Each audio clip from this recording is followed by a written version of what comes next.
Hola, reciban mi más cordial saludo en esta nueva entrega de mi programa de entrevistas que transmito a través del canal de YouTube. Y en esta ocasión vuelvo a contar con la generosa presencia de Yashkin Melchi, poeta peruano-mexicano, o mexicano-peruano, más bien, nacido en México, además de ello, estudioso de las literaturas japonesas. Él actualmente está en la ciudad de Tsukuba, en Japón, en la que es profesor e investigador. Y hace poco se doctoró.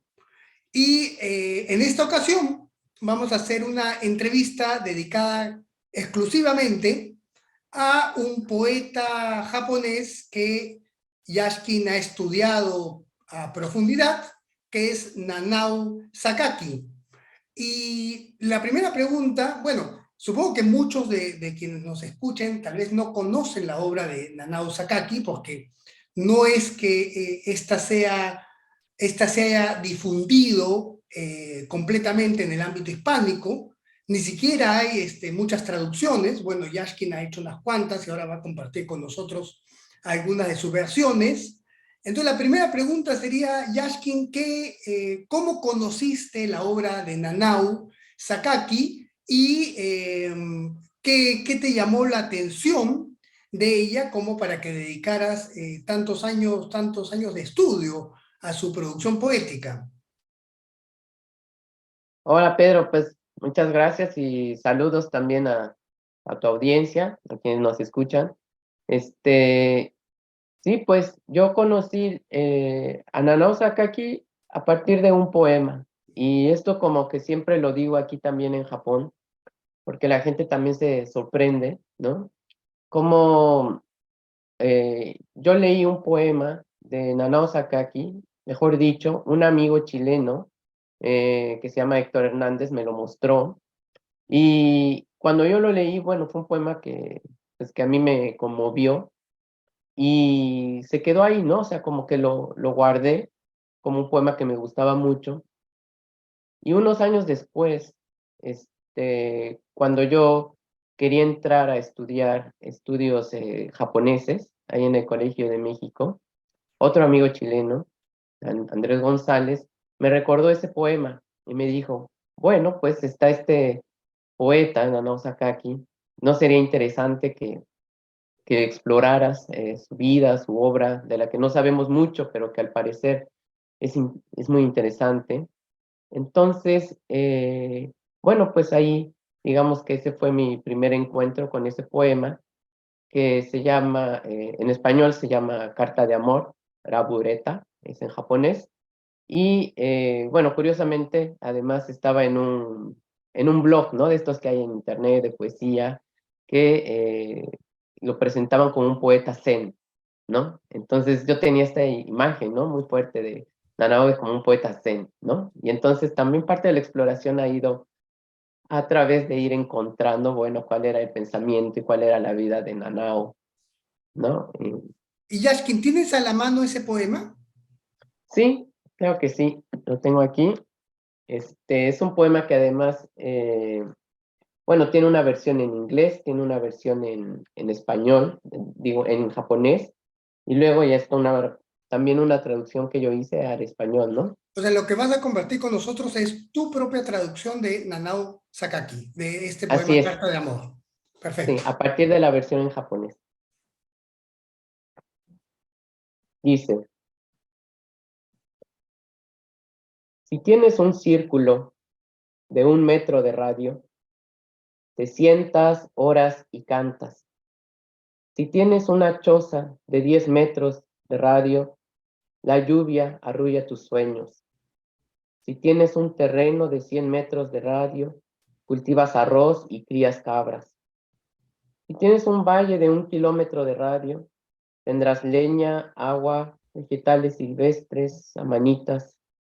En un bosque de 10 kilómetros de radio, el tanuki, el halcón, la serpiente, la mariposa vienen a verte. En el país montañoso de Shinano, de 100 kilómetros de radio, habita sereno cortando bambú. en un círculo de 1000 kilómetros de radio. En verano caminas al sur, a los arrecifes de coral. En invierno caminas al norte, a los hielos flotantes del mar de Ojotsk. En un círculo de 10.000 kilómetros de radio, caminas en algún lugar de la Tierra. En un círculo de 100.000 kilómetros de radio, nadas en un mar de estrellas fugaces. En un círculo de 1.000.000 de kilómetros de radio, como flores de colza, la luna al este y el sol al oeste. En un círculo de 10.000 millones de kilómetros de radio, en un parpadeo atraviesas el mandala del sistema solar. En un círculo de 10.000 años luz, las galaxias del universo son resplandecientes flores de primavera. En un círculo de 1.000.000 de años luz, la galaxia de Andrómeda se disuelve en una ventisca de pétalos de cerezo. En un círculo de 10.000 millones de años luz, se evapora todo pensamiento del tiempo y el espacio. Entonces, nuevamente, te sientas, oras y cantas. Te sientas, oras y cantas. Primavera de 1976. Este es el poema que yo leí de Nanao. Es muy impactante cómo va desde el aquí y el ahora, ¿no? Hasta elevándose concéntricamente hasta el contacto, digamos, con la infinitud cósmica, sí, y para acabar en una circularidad haciendo lo mismo que se hizo al principio, que es el estado justamente del zazen, ¿no? de la meditación, dando cuenta de, digamos, una vinculación del microcosmos con el macrocosmos, ¿no? Yo tengo dos preguntitas que hacerte, Yashkin. La primera es, ¿por qué crees que este poema se llama Carta de Amor? ¿No? Porque uno esperaría otra cosa de una carta de amor. Y segundo, de este poema, ¿qué fue lo que a ti personalmente te impactó tanto? ¿No? Porque hay que entender que a partir de este poema se ha desplegado una actividad tuya, intelectual, que te ha llevado a estudiar japonés, primero a viajar a Japón, luego a asentarte en Japón y a estar en un estado de inmersión en la cultura japonesa. O sea, es increíble cómo este poema ha desatado toda una serie de transformaciones y movimientos en ti. Entonces, me gustaría que me respondieras a esas dos preguntas. Sí, yo creo que a mí lo que me impactó mucho es por qué, cómo alguien transmite un mensaje, ¿no? De tres cosas, ¿no? Que él dice, ¿no? Sentarse, orar y cantar, ¿no? Y cómo, yo creo que esto a mí me impactó mucho, ¿no? Como el mensaje es muy simple y sin embargo, en estas tres cosas, como tú has dicho, hay una manera de encontrarse con el universo, ¿no? Es una manera que como dices, tiene que ver con la meditación, ¿no? Que tiene que ver con encontrar también el reflejo de todo en uno mismo, ¿no? Y también, de alguna manera, ir más allá, ¿no? De muchas de las cosas que nosotros vemos como lejos, como cerca, ¿no? Entonces, a mí me Adentro, parece que afuera también, ¿no? Hay un adentro, dentro, afuera. fuera. Entonces, como que yo creo que incluso en ese Y momento, me atrevería que incluso hay, en esa relación entre lo inmenso y lo pequeño, también hay una relación entre lo permanente y lo impermanente, ¿no? exacto, también, ¿no? Porque al fin de cuentas se habla de años luz, pero todo regresa siempre como al instante, ¿no? Entonces yo creo que eso a mí me impactó mucho, creo yo que nunca había tenido como un contacto, digamos, que me llegara tan cercano al corazón de la meditación, ¿no? Y entonces, y por eso yo entiendo mucho también cómo es que presentaban, ¿no? A Nanao como un poeta zen. Y luego ahí viene, bueno, la otra parte, ¿no? Que es, ¿por qué se llama Carta de Amor? Y eso yo creo que es todo lo que me ha llevado todos estos años a reflexionar, ahora que he seguido el hilo de Nanao. Y bueno, digamos, mi pensamiento es que Nanao, si bien tiene, digamos, una afinidad, ¿no? Con la meditación y tiene también un temple, digamos, muy budista y también muy zen, también hay otra parte de él que es un tipo de budismo de compasión, ¿no? Y de generosidad y de amor. Entonces, esta es, digamos, la otra cara que yo también he encontrado en su poesía, ¿no? Y para mí esa es la razón de que se llame Carta de Amor, es porque es una cosa que él ha aprendido, pero que él quiere generosamente, ¿no? Con amor lo quiere transmitir. Y por eso lo escribe como una carta, ¿no? Es un mensaje que él manda para alguien eh, que quiere, ¿no? Alguien que sería en este caso, pues nosotros, ¿no? El lector, alguien que se acerca, alguien que escucha el poema. Y para mí esa es como la otra parte también, y que es otra faceta también que tiene el budismo, que es la faceta compasiva, Compasivo. ¿no? Y yo creo que Nanao también fue un poeta que se formó mucho o que siempre abrazó mucho esa parte compasiva del budismo y que es la parte también que lo acercó mucho al, digamos, a su compromiso ecológico con la biodiversidad y también a un estilo de vida de tratar de hacer redes de personas que participen en el cuidado ecológico, ¿no? Unas redes planetarias que él también desarrolló a lo largo de su, pues sí, de sus andanzas, de su itinerancia, de su escritura. Y también podría, bueno, tal vez forzando un poco la metáfora, también podría ser leído como una cartografía del amor cósmico, ¿no? Una cartografía de los hilos afectivos que mantienen unido a todo lo existente, desde la oruga hasta la constelación de Andrómeda, ¿no? Es decir, que es decir, entender el cosmos como un gran acto de amor, ¿no? Y que el amor justamente es lo que vincula la totalidad de lo existente, ¿no? Siempre recurriendo a esta imagen compasiva del Buda. Ahora, tú ya adelantaste un aspecto fundamental de la conversación que queremos tener hoy día, que es el compromiso ecológico de Nanao Sakaki. Porque, bueno, alguno de nuestra audiencia sabrá que con Yashkin pertenecemos al grupo de investigaciones poéticas de la Madre Tierra y hemos estado conversando acerca desde hace un buen tiempo, acerca del concepto de lo ecopoético, que fue un concepto que Yashkin me presentó a mí cuando fue a visitarme a mi casa en San José de Yarinacocha. Yashkin fue el primero que me habló de la ecopoesía, y justamente tú desarrollabas este concepto a partir de tus investigaciones sobre la obra de Sakaki. Entonces, ¿podrías comentarnos un poco, Yashkin, cómo se manifiesta esta ecopoética en Sakaki? Sí, creo que sí. Y bueno, aquí yo me gustaría introducir, ¿no? Creo que un poco la vida de Nanao Sakaki, porque creo que es importante un poco conocer su vida para ver cómo se vincula también con lo ecológico. Bueno, pues Nanao Sakaki fue él nació en 1923, o sea, nació antes de la Segunda Guerra Mundial, ¿no? En la cual participó Japón, ¿no? Y en la cual todos conocemos, ¿no? Que además luego estuvo esto de las bombas El atómicas y unas desenlace grandes, nuclear, digamos, el desenlace claro, nuclear para forzar la rendición japonesa, ¿no?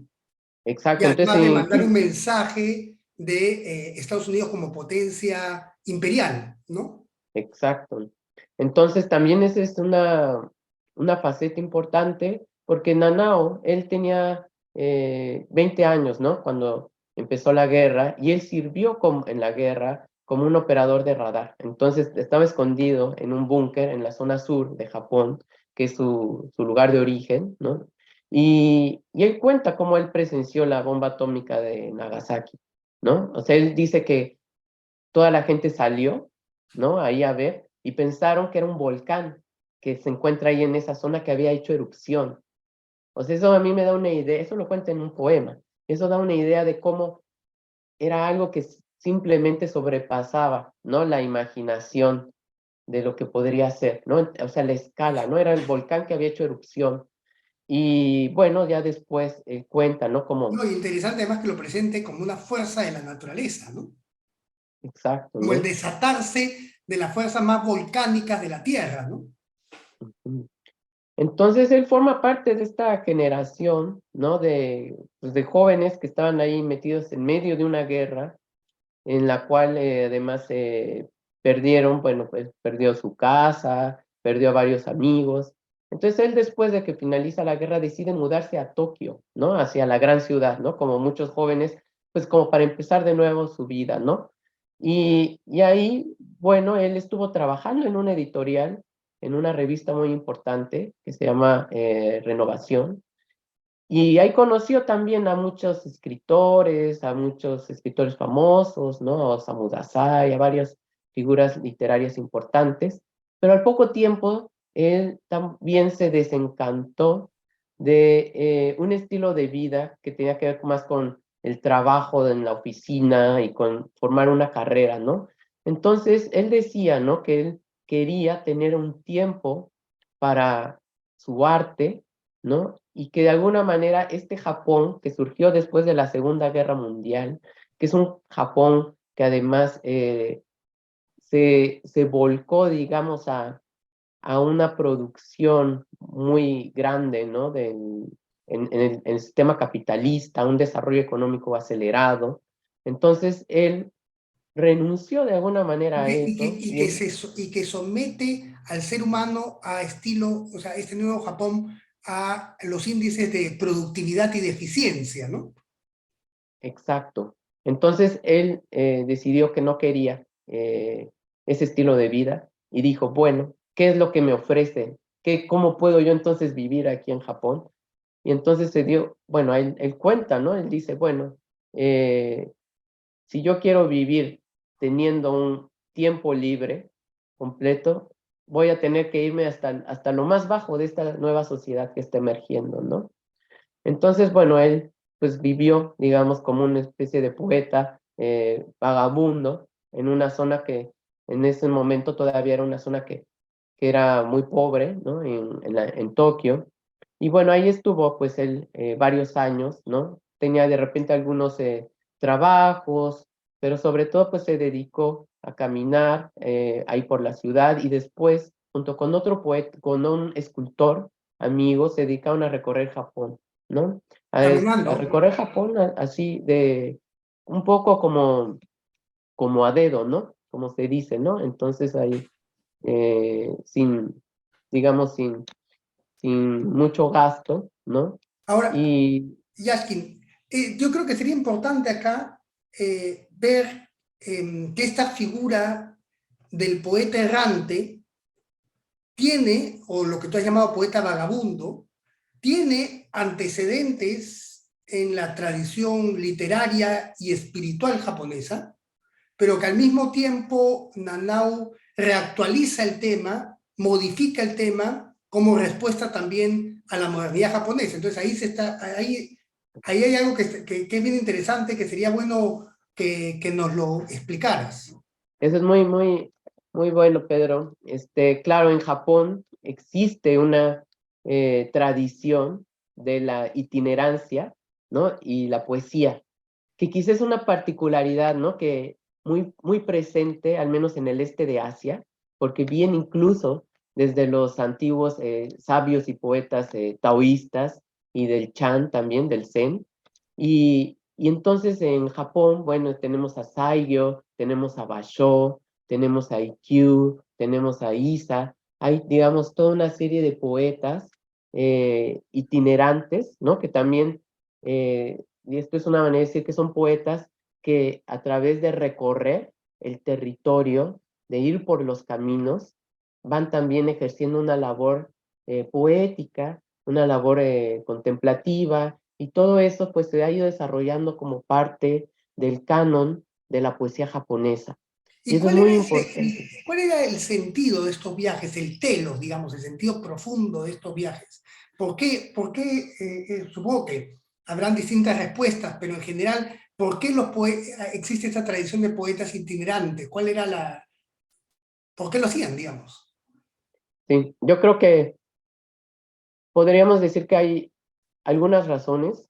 Una de ellas tiene que ver con que es un archipiélago en el que desde antiguo se han trazado muchos caminos, ¿no? Entonces ya existen muchos caminos antiguos, así como existen también caminos antiguos en nuestros países, Claro, y entonces esos caminos han sido transitados, ¿no? Desde antiguo, y en parte el viaje, el tabi, es una experiencia de conocer el mundo, ¿no? De conocer la cultura, es una experiencia de madurar. Entonces, eso está muy enraizado en la cultura y todavía yo creo que se encuentra muy enraizado, ¿no? Que el viaje es una experiencia que lo lleva a uno a madurar, ¿no?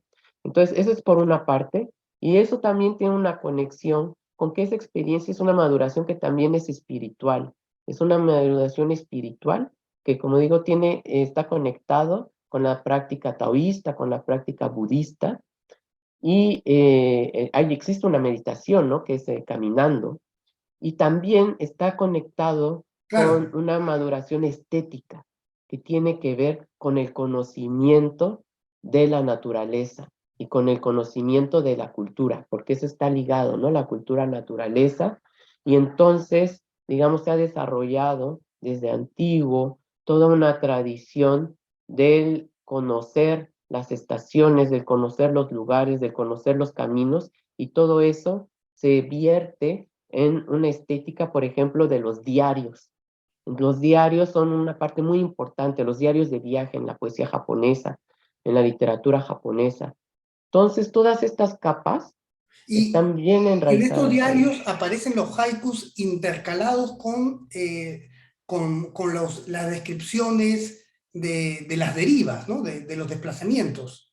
Exacto. Nosotros conocemos mucho el haiku como un Sí, pequeño poema de 3 líneas, pero lo que no conocemos mucho es que ese poema de 3 líneas viene inserto claro. en todo un libro que además es toda una travesía. Entonces viene inserto en todo un relato de Sí, experiencias de la persona, ¿no? sí, sí, sí, sí. Entonces, eso es, digamos, todo el trasfondo que está ahí, por eso los viajes forman ese trasfondo que nutre, Y yo digamos, creo ese que, haiku.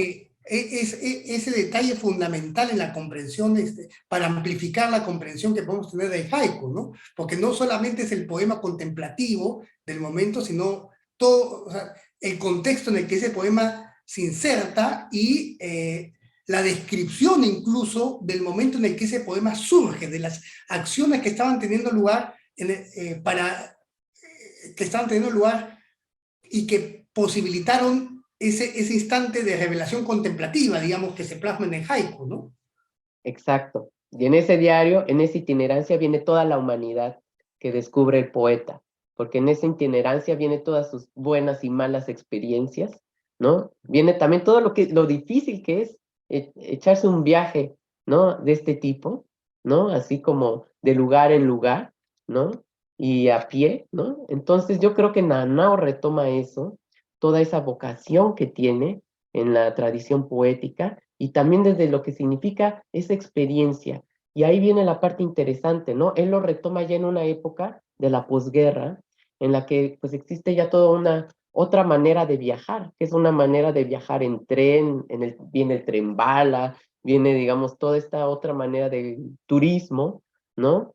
Entonces él siempre insistió en volver como un poco al origen de estos viajes, y él insistía mucho en viajar sin dinero y viajar con lo mínimo, porque él lo veía como una experiencia todavía de crecimiento, ¿no? De crecimiento de la persona y yo creo, de encontrar lo que realmente es valioso en la vida y de tener algo que es muy importante, un sentimiento de satisfacción, que yo creo que eso es lo que él siempre criticó mucho de la nueva cultura consumista, que no tenía un sentimiento de satisfacción que tenían los poetas antiguos o que tenían estos caminantes antiguos, y un Claro, sentimiento y de cuando hablas de satisfacción. satisfacción, tú estás hablando de sensación de plenitud del ser, ¿no?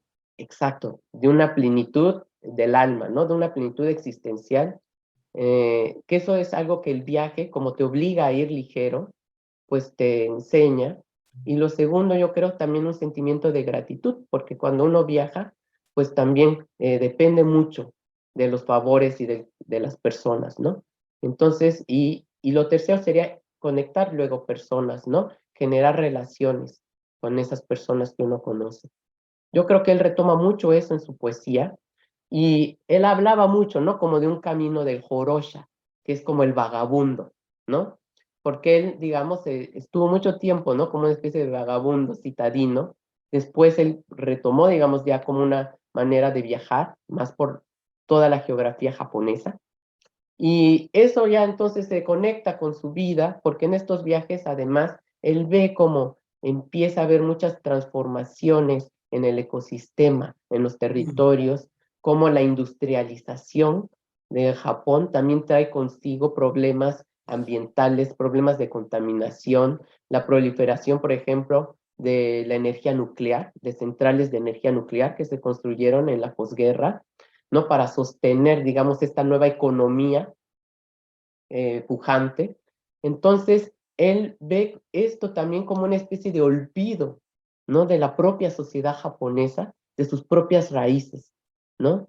Y entonces, y eso va a la par de que empieza a verse el deterioro de los ecosistemas y la pérdida de este sentido de satisfacción plena del ser que está presente, por ejemplo, en el Japón rural.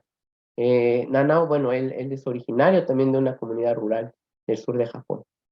Y él entonces, él va a través de su poesía, él va a cantar también a los ríos, a las montañas, y lo va a conectar también con este sentimiento ecológico que despertó en los años 60, a partir de los años 50, 60, que se hizo más fuerte en los años 70, que ya digamos es un movimiento global, ¿no? Que es este movimiento de la conciencia que tenemos nosotros también ahora, ¿no? De que hay un problema en la relación del ser humano con el medio ambiente. Y esa es la parte, digamos, la ecopoética, que incluso él sin mencionar, ¿no? Esa palabra, que digamos es un concepto nada más que nosotros utilizamos, ¿no? Para referirnos, pero Claro, él pues, que siempre empieza a hemos hablar, ¿no? hablado, que siempre hemos hablado que es un concepto transitorio, ¿no? Que tampoco es que hay que Exacto, ¿no? apegarse al término, es un término que hoy nos es útil para darnos a entender en el mundo académico, en el mundo discursivo, para difundir, pero tampoco hay que apegarse, porque como siempre hemos hablado, si bien hay poéticas en Sakaki, que tienen una militancia ecológica activista y él mismo desarrolló un activismo ecológico, al mismo tiempo él se está ligando con concepciones del territorio, de la vida, que están profundamente arraigadas en el sintoísmo japonés, ¿no? En el sentido de que en la poesía de Sasaki hay una vinculación del ser con la totalidad de la existencia, una celebración de esta vinculación y, un honrar la vida de las montañas, la vida de los ríos, ¿no? Entonces, digamos que lo ecopoético no es meramente, hay un aspecto activista de lo ecopoético, efectivamente, y en Sakaki es claro, pero no solamente es eso, no solamente es una cuestión circunstancial, sino que también hay un religarse con algo que parece ser propio de lo poético, que es este modo de habitar el territorio en sintonía con la totalidad de la existencia. Hay una anécdota muy interesante, ¿no? De cuál era la poética que él seguía a la hora de escribir sus poemas, ¿no? Muchos de sus poemas él los escribió a partir de los caminos, ¿no? A través de sus caminatas. Por eso sí, casi siempre vienen fechados. Viene la fecha y viene el lugar. Eso es algo que a mí me ha llamado mucho la atención y es algo que yo pues he adoptado también. Pero hay una anécdota que, por ejemplo, en uno de esos caminos en los que él iba con un amigo de los estadounidenses, ¿no? Y el amigo le pregunta a Nanao, ¿no? El amigo también era poeta, ¿no? Y le pregunta a Nanao, bueno, ¿cuál es tu poética, no? qué es lo que tú escribes? Y él dice, lo que no recuerdes, no lo escribas, ¿no? Escribe de todos estos caminos, lo que tú recuerdes es lo que merece quedarse, ¿no? Entonces, es, digamos, lo que tú recuerdes, ¿no? De la experiencia, eso es lo que merece conservarse en el poema. Y yo creo que esa es su poética, al final de cuentas, porque él no tiene una producción así extensa, ¿no? O sea, sus poemas quizás se pueden reunir en 2 o 3 libros, ¿no? Pero son poemas que condensan muy bien, o sea, que tienen un refinamiento, ¿no? De la experiencia, que está muy ligado, yo creo, a este ejercicio del cuerpo y este ejercicio de la memoria, ¿no? Entonces, eso para mí es muy algo muy interesante de su poética, ¿no? Está conectado con esa experiencia, con esas huellas que quedan impresas en el territorio. Y como tú has dicho, Pedro, claro, él tiene este lado también ecológico, militante, ¿no? Y también tiene un lado que es de la contracultura, ¿no? Entonces él también fue amigo, por ejemplo, de los poetas de la generación Beat de los Estados Unidos, de Allen Ginsberg, de Gary Snyder, y también él se sintió muy interesado, digamos, ¿no? Y yo creo que encontró una resonancia también con esta generación de poetas de los Estados Unidos que también tenían una crítica muy fuerte Sí. hacia esa sociedad, ¿no? Del consumismo. Entonces, su poesía también es muy, adopta muchas cosas del verso libre, ¿no? Digamos, de una oralidad, de un performance, podríamos decirlo también. Eh, y, y también de este compromiso, digamos, con lo ecológico. Él participó también en algunas campañas de protección o de conservación que hubo aquí en Japón, por ejemplo, de unos ríos, ¿no? Del río Yoshino, del río Nagara, de los corales de Okinawa, también participó con su poesía. Y es muy importante eso porque él decía como que más que lanzar proclamas y arengas, lo que era importante era volver nuevamente a una conexión con el territorio. Él, por ejemplo, cuando participó en esta campaña para conservar el curso libre del río Nagara, que era un río en el que se iban a construir unas represas muy grandes que iban a impedir, digamos, el tránsito de toda la fauna de peces que migran aquí en esos ríos. Él decía que lo importante era primero caminar con el río, ¿no? Era caminar todo el río, todo el transcurso del río. Él organizó unas caravanas, ¿no? Que él llamaba unas caravanas poéticas, para conocer el río, cantar con el río, escuchar al río, y a partir de ahí, él decía, bueno, esa es mi contribución a la campaña, ¿no? Esa es mi contribución a esta campaña, es juntar a gente, y no vamos aquí a lanzar proclamas, ¿no? Vamos a caminar el río Nagara, vamos a cantar, vamos a convivir y entonces vamos a conocer a la gente que vive ahí también. Y a partir de ahí, bueno, este, digamos, es como la semilla que él quería sembrar. Sí, Y yo creo que eso es muy importante. sí, es muy, muy interesante. Has dicho varias cosas que a mí me interesan mucho. Porque la primera es que si entendiéramos la ecopoesía como una cuestión panfletaria, ya no sería poesía, ¿no? Porque la poesía es contraria al panfleto, en el sentido que la poesía no puede tener una direccionalidad única a la manera de un himno o de una consigna política, ¿no? No se puede perder justamente la ambivalencia y la multisignificancia de la palabra poética en aras de la causa ecológica. Lo que estamos hablando acá más bien es de lo poético como un modo de estar y de habitar el mundo, ¿no? Y de relacionarse con el río, relacionarse con la montaña. Eso por un lado creo que es algo que debe quedar muy claro. Luego, también habías mencionado la idea de caminar como una práctica meditativa, y tú sabes que yo justamente conocí una monja japonesa en Estados Unidos, en el estado de Nueva York, que practicaba todos los días esta meditación en marcha, y había desarrollado junto con sabios indígenas varias caminatas de costa a costa en los Estados Unidos para sembrar esta conciencia ecológica, esta compasión planetaria y esta crítica a la carrera armamentística nuclear, ¿no? Entonces, y yo creo que esa monja es como una continuadora, claro, de la tradición búdica, pero también de la obra de Sakaki, quien viajó muchas veces a Estados Unidos también, ¿no? Ahora, Yashkin, también es interesante cómo en un primer momento tú presentas a Sakaki como un conservador, ¿no? Es una persona que está espantada, digamos, de la brutalidad de la neomodernidad japonesa, de la modernización a ultranza del nuevo Japón, en base a la defensa de valores tradicionales japoneses, pero que al mismo tiempo este conservadurismo es un extraño conservadurismo que termina siendo vanguardista, porque abraza causas,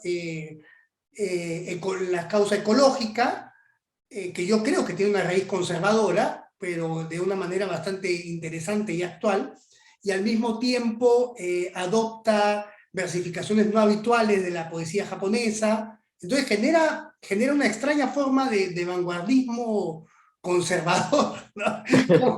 que podría sonar un oxímoron, pero que en el caso de Sakaki, y creo que de otros autores, por ejemplo, podríamos pensar en los mismos términos a Churata, ¿no? Al vanguardista puneño que hace una defensa de lo quechua y de lo aymara, de lo tradicional, y que termina generando una obra de vanguardia. ¿Cómo ves este diálogo, esta posibilidad?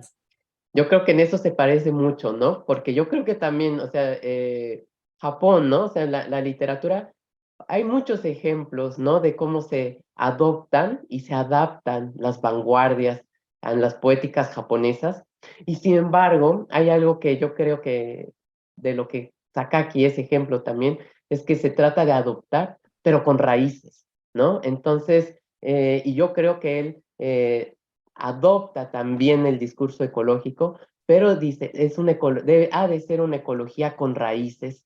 Y entonces su búsqueda es, claro, a través de un modo vanguardista, su poesía es completamente, podríamos decir, muy en sintonía con la generación beatnik, ¿no? También su modo de vida estaba muy en sintonía con lo que luego fue, digamos, el movimiento hippie, ¿no? Pero él siempre Es un pensó proto que hippie, digamos. un proto hippie, ¿no? De hecho, ellos lo tomaron como un modelo, ¿no? O sea, eso es como, ahora sí casi como el referente, ¿no? Que ellos tienen. Pero es muy interesante porque él, a pesar de todo eso, él siempre dijo, bueno, pero todo esto debe tener alguna raíz, ¿no? O sea, porque no puede ser simplemente algo superficial o algo así que, porque si no tiene raíz, esto no va a tener ninguna continuación y no va a generar nada, ¿no? Claro. Entonces yo creo que él Ah, dijo, está ¿dónde están bien. esas Tenía raíces, esa no? conciencia, ¿no? Esa conciencia que Esa lo que conciencia es carece de muy raíz es una moda efímera, ¿no? exacto. Y entonces esas raíces, él, lo que a mí me interesa mucho es esa raíz, él la encuentra buscando en lo antiguo también, ¿no? Ellos hablaban mucho de un camino hacia lo primitivo, que luego lo juntaron también con un camino hacia lo que es indígena y hacia lo que es nativo de Ah, Japón. sí, sí, Entonces, eso lo ahí vamos a se hablar conecta. en nuestra próxima conversación, lo vamos a hablar. Está muy bien que lo traigas. Ahora, lo que yo podría entender es que hay un compromiso total con las preocupaciones de su tiempo, ¿no? Y con esta emergencia de la preocupación ecológica en los 70, pero ligándose a lo temporal, ¿no? Entonces, es muy interesante que la consagración con lo temporal, digamos, no necesita un desprecio de lo que podría ser la sabiduría perenne del Japón, ¿no? Sino que hay una, volvemos a eso que habíamos hablado antes, a la vinculación de lo permanente con lo impermanente, de lo temporal con lo atemporal. Ya, y como ya vamos llegando, no al final, pero ya nos vamos acercando un poco al final, sería muy bueno que compartamos poemas de Sakaki, que nos puedas compartir una o dos más de tus traducciones, por favor. Sí, me gustaría compartir ahora un poema, que es el poema que él escribe del río Yoshino, ¿no? Es un poema eh, que, que, digamos, él contribuyó con este poema cuando estaba esa campaña, ¿no? En defensa, digamos, o en oposición a la construcción de unas represas que hubo en los años 90 y que formaba parte de lo que comenté, ¿no? De esas caravanas poéticas, ¿no? Y él, digamos, él escribió este poema, el poema lo imprimieron, hicieron unas lecturas de poesía ahí mismo en el río, en una parte que está casi ahí en medio, cerca de la desembocadura, donde ya había una especie de represa antigua de piedra. O sea, es una zona que siempre ha tenido una relación con el ser humano también, ¿no? Entonces, voy a leer este poema, ¿no? Dice, no llores, río Yoshino, planeta azul, Japonesia, el país de los abundantes juncos. Siguiendo la línea tectónica que enlaza los canales de Ki y Bungo, hay una corriente sagrada, la llaman río Yoshino, altos montes de la cordillera de Shikoku, bíceps de la tierra, profundos valles, barrancas, vasos sanguíneos de la tierra, reuniendo nieve, lluvia y la savia de los hayedos. Corren los rápidos de Oboque y Coboque, y cuando se sosiegan, arrozales, mil andenes inundados donde flota la luna. Érase una vez cuando el viejo río Yoshino soñaba el siglo XXI y veía funcionarios con portafolios y celulares que pasaban sentados en monturas de oro, o quizá caballos de Troya de oro, yendo por desiertos de hormigón y plantaciones donde ni camellos pasan. Pero aquí la incansable corriente del río Yoshino nos entrega su belleza, su fuerza y su riqueza sin reservarse nada. Aquí termina su majestuoso viaje en el mar, en la madre mar, a donde regresa, desafiando las corrientes, acercándose al canal de Ki, y algo inesperado se levanta, es la dorada barrera de la desembocadura.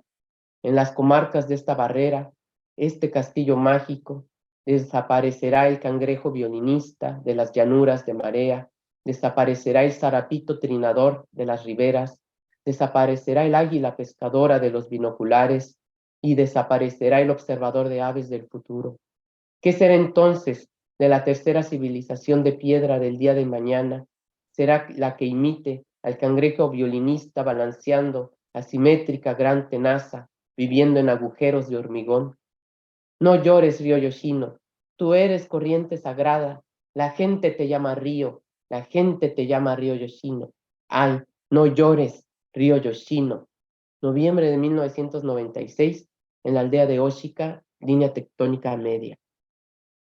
Muy bien, excelente poema. Y la verdad es que, bueno, da cuenta de los entrecruzamientos con la modernidad, de estos tecnócratas vestidos de traje, de la contaminación, pero al mismo tiempo está apelando a una de las figuras más clásicas, digamos, más canónicas de la poesía china y japonesa, que es el río, como casi primero como entidad viva, y segundo como metáfora del ser, ¿no? Del ser que discurre hacia el océano, que se entrega finalmente al final de su camino a las aguas oceánicas, que se diluye en las aguas oceánicas, que relaja su ego para entregarse y comulgar con la totalidad, y también que en el camino se va donando a sí mismo a favor de la vida. Ahora, antes de pasar al siguiente poema, una pregunta técnica sobre la traducción, ¿no? Porque tú estás, ¿cómo, digamos, supongo que tienes que hacer una traducción hermenéutica, interpretativa, que permita eh, hacer llegar las ontologías y epistemologías propias de la lengua japonesa a la lengua castellana, ¿no? Que o sea, orientalizas la lengua castellana. Sí, eso es algo también que, como yo decías, los poemas de Nanao son poemas muy sintéticos también, a pesar de que hay poemas largos, son poemas muy sintéticos y eso va a la par, ¿no? Con el idioma japonés que también tiene, digamos, reúne mucha del significado en el carácter, ¿no? En el kanji. Entonces, son poemas que además tienen muchos espacios en blanco. Bueno, mira, no sé si aquí se puede ver un poquito. Sí, sí, sí, se ve bien. Entonces, eso es algo que yo he tratado también de conservar un poco como esos espacios que quedan ahí, en el que, digamos, no es como que se abunde en la explicación, ¿no? Que queda un poco como esos pausas que Esas tiene el pausas. poema en japonés. O sea, digamos que tú intentas traer la rítmica intrínseca del japonés que el castellano pueda sintonizarse con esa rítmica. Ujú, sí, y yo creo que el siguiente poema es muy Y bueno para ejemplificar ese eso. libro que tiene, ese libro que nos mostraste, ese es, a ver, Es- Estas son las traducciones que yo he hecho en español. Es el Cactus del Viento. Y este ah, es el ya, libro de Nanao. Este es se llama Cocopelli. ah, ya, está bien. O sea, Pero aquí, ese libro, las traducciones del Nanau, ya existe, sí, es un pequeño libro que se publicó en México en 2018, no está ¿no? digitalizado Está digitalizado también. en la Entonces uno página puede de la compartir. editorial Cactus del Viento. Eh, ahí no está Ah, todavía. ya, ya, ya. Está bien, pero ¿cuál es de ahí, cómo pueden hacer la audiencia para llegar al enlace? Yo lo tengo en mi blog. Ah, en tu blog. En mi blog, ahí lo ¿Cómo se tengo. pone? Yaskin Melchi Blog, Se llama Flor de Amaneceres. Flor de Amaneceres. Flor de Ya, ahí se Amaneceres, encuentra. .wordpress.com. Ya, perfecto, perfecto. Ok, Excelente. entonces así lo encuentran.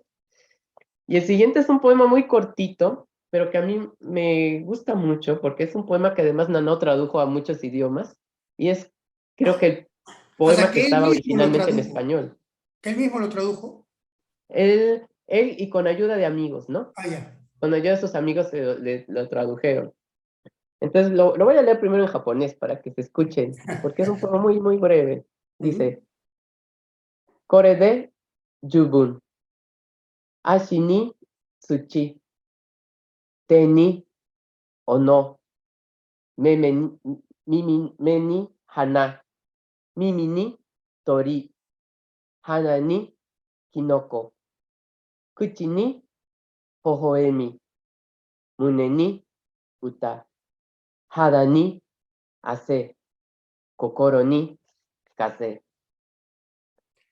El poema dice, Una pregunta. basta con eso.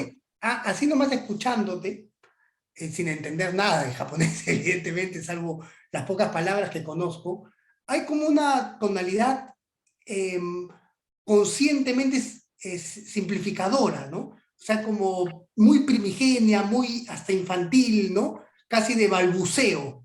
¿Es así? Sí, si lo pueden ver, es el poema que está aquí.